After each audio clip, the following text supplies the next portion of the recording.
some milk herself. The next morning, the children gathered outside the school and hid behind the trees, peeping around to see me and my friends at our camp below. I decided to go up and visit with them. They were excited by the visit, and I decided to sing Happy and You Know It with them, since I had their attention at the moment. Most of them knew the song and clapped and stomped along. Later, they sang a few more songs before school. These were likely hymns, as most of the Kasi people have been converted to Christianity. In each village, there is usually a church dedicated to worship.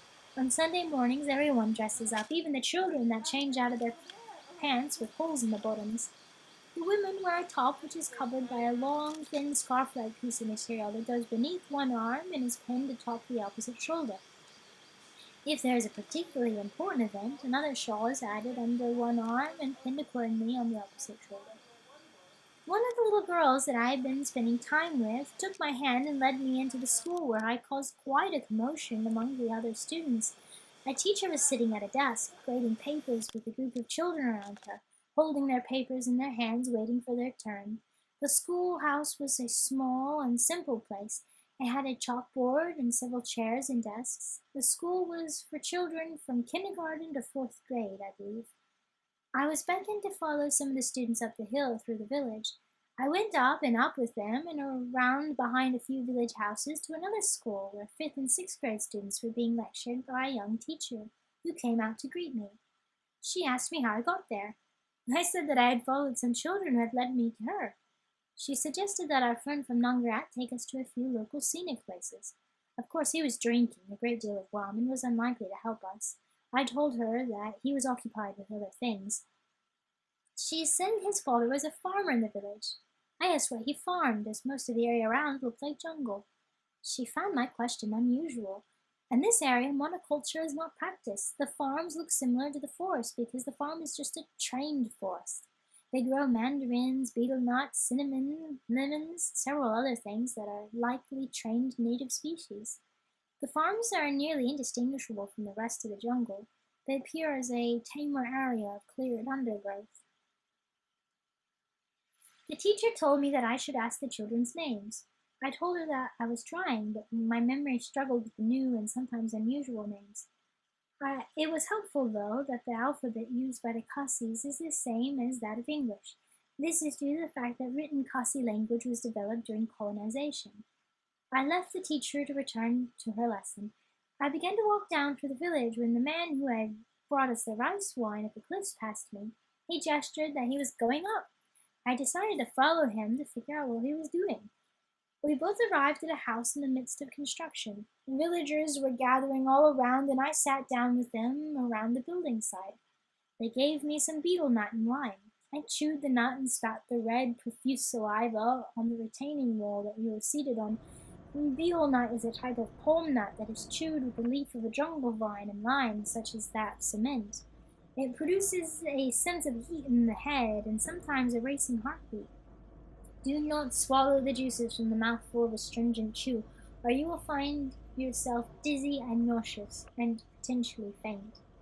Another man offered me a bidi, a small cigarette made by wrapping a rough tobacco in a leaf. I declined, and the old lady next to me gave me a look as if to say, "You, a woman, would smoke a bidi?" She was definitely of the belief that such things were not acceptable among the lady folk. Villagers kept gathering, and a group of children were nearby playing. After everyone chewed a betel nut, old women with no teeth smashed theirs in a metal tube, and the men smoked their biddies, we began moving dirt and rocks from the front of the house to level the area. Houses here are now made of cement. These are created by first making a frame. 3 or 4 rods of rebar are encased in a wooden framework filled with concrete to create a frame. The roof is made by laying a tarp down, crisscrossing rebar, propping tin roofing underneath with bamboo, and pouring cement into a flat layer. Some houses are quite simple. Others have multiple rooms and verandas. The kitchen is usually a fire pit with water pipe nearby that drains into a small well on the floor, where the cement has been formed into walls to channel it outside through a hole in the floor. While clearing the rocks and dirt, I often tried to move larger pieces, but was discouraged to do so by the older women. The women moving rocks and dirt were surprisingly old, but just as surprisingly flexible and strong. I am continually in admiration of the village women. We moved dirt by groups of two, holding either ends of a cement bag with a few shovelfuls of dirt upon it. Some of the men began sifting sand for mixing with the cement. They did this by throwing shovels full of dirt through a frame screen. Gravel from mixing with cement is produced by smashing rocks with hammers. I've once seen a whole village engaged in the activity of making a cement trail in their village. The ladies and the children all sit smashing rocks and creating piles of gravel, while the men mix and pour cement to create the path. Later that day, George and I went for a walk in the forest again. On our way, we met a man carrying a bag and a large curved blade. He said he had been working to clear the undergrowth. We looked around and noted that the area had very little undergrowth. Likely he was maintaining his farm. Around us there were mandarins, cinnamon trees, betel nut palms. Back in the village, a leaf fell from one of the betel nut palms, and the children found it. It was large enough for them to sit on and pull each other around. I soon joined them and was pulling around 3 children at once in the large palm leaf. That night, I sat with the man who brought the rice wine and our friend from Kerala. The man from Kerala began a form of Mongolian throat singing. I sang along in no particular language, just a mixture of sounds. Our friend with the rice wine also hummed along. Even without a language for us to communicate amongst each other, we were able to enjoy the simple nonsense song together. Language has been a topic of many conversations here. Often, because we cannot have conversations, I carry around my journal and ask people to write down words of common things around the area. A friend from Kerala often tells us that English especially limits our ability to comprehend and articulate. He says that this is due to its lack of various sounds and directness in meaning. I agree with him. English falls short in many ways to express more complex concepts. Our whole lives are ruled by the ability to give name to thought and feelings and ideas that arise. Without efficient means for expressing ourselves, we are limited to the simplicity of our language, for language is what often forms the internal dialogue that we consider thought. During the day, the children have been busy with schoolwork, so I have not had so many friends to roam around with. However, one woman that lived just above our camp walked past with a long, thin bamboo pole. I found her and watched as she cut it down the center and made long strips about an inch wide. She bent the bamboo until it separated into flexible layers. I began helping, but my unpracticed hands made a mess of my piece of bamboo. I pointed to a bamboo basket near the door of her house and asked if the bamboo was for this. She nodded in affirmation. While I sat there, she felt that it was necessary to feed me and brought me a plate of rice, curry, salad, and a tomato. I ate some of it and took it down to share with my friends at camp, as we were running low on food. One night we were drinking with the villager who brings us rice wine when 2 men joined us. After some time, they produced a half-plucked living pigeon from a bag. They tried selling the bird to us for 5,000 rupees. They were persistent, but we were unsure if this was a joke. The look of it was of suffering. I asked them to put it away, back into the bag. Eventually they realized we were not interested and returned the bird to its captivity within the sack. They invited us to a house further up the village to play a game of carom.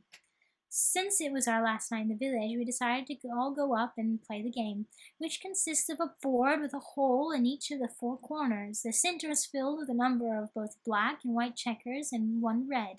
Each player takes turns flicking the checkers against each other to move their assigned color of checkers into the corner pockets.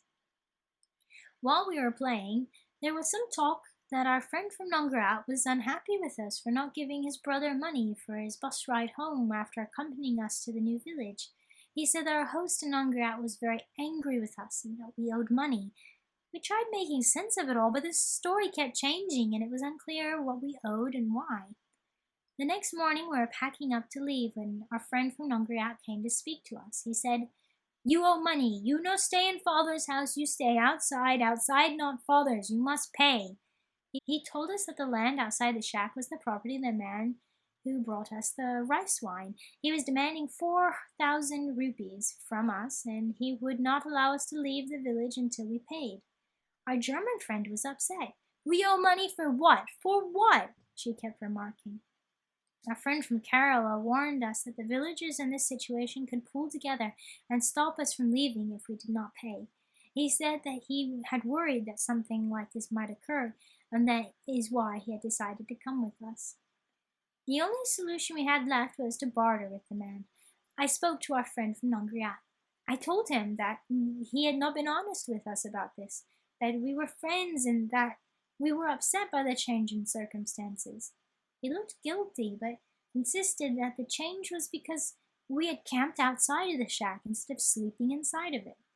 After a lot of debating and our German friend very reluctantly agreeing to pay some of what the man had requested, we began walking up the village to leave. We ended up paying 2,000 rupees for our stay in the village. Strange relationships often arise when locals see that foreigners can afford more costly things. Of course, I believe an increase in price for visitors is completely fair, considering that most workers in India earn $5 to $10 a day. Unfortunately, instead of honestly asking for money, complicated schemes are used to make visitors feel forced into paying money. The most unfortunate part about this is that people you believe were your friends are actually pretending to be so for the benefits of money. These relationships likely arise from true need, though. The house that our friend from Nongriat lives in is a cement hut with a leaky palm frond roof. Of course, this makes monsoon season a difficult time. He was a ticket distributor on buses in Shillong before an accident that broke his leg. He can walk now, but does so with a slight limp. He is prone to drinking, so I'm hesitant to give him money, but I still don't know what to make of situations like this. Often I state how the deception makes me feel and give the money anyways. Like our friend from Kerala says, people come to India and expect things to be cheap. They get the idea that things are worth less here in India and begin to complain about sums as little as 10 to 20 rupees, which is the equivalent of about 20 to 40 cents in Australia. Of course, if you let your guard down, people will take advantage of you. Always I was compelled to remember that at no point in my life have I felt the desperation that others may feel within theirs. I cannot judge the actions of others whose lives I cannot begin to imagine.